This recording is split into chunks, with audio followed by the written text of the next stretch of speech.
connect with females. They make me nervous. You know, even in the small neighborhood we grew up, there was no girls. No girls. In the neighborhood, I was the only girl out of all the boys. I think there was like 9 or 7.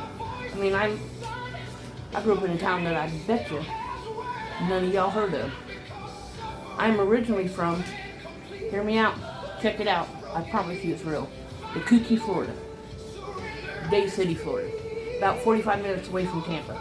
I grew up in the sticks, Orange Grove Fields. That was me, playing football, playing baseball, fishing.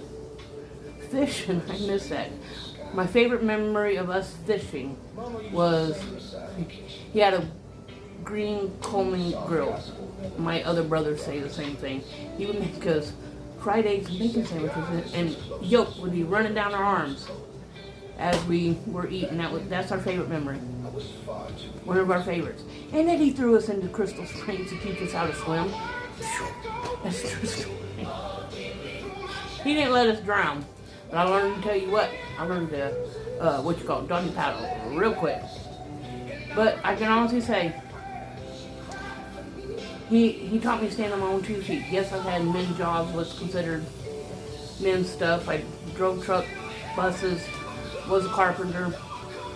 Yeah.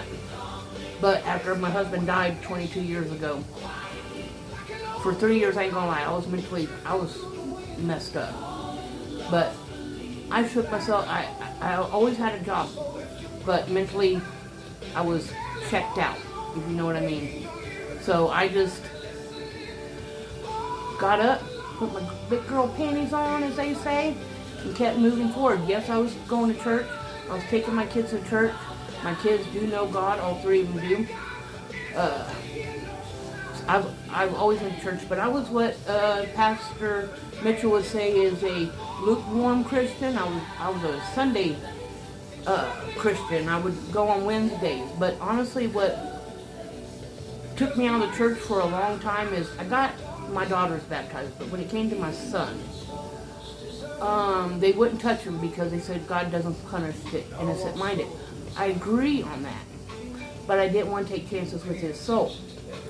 So I went hunting, I was going from church to church saying, what do I need to do to get him baptized? None of them would touch him. And then I went to one church, true story. I went in there, he told me Chris was a punishment from God because I was in a biracial relationship. That's not Christian. And it took everything for me to bite my tongue. I stepped out of the church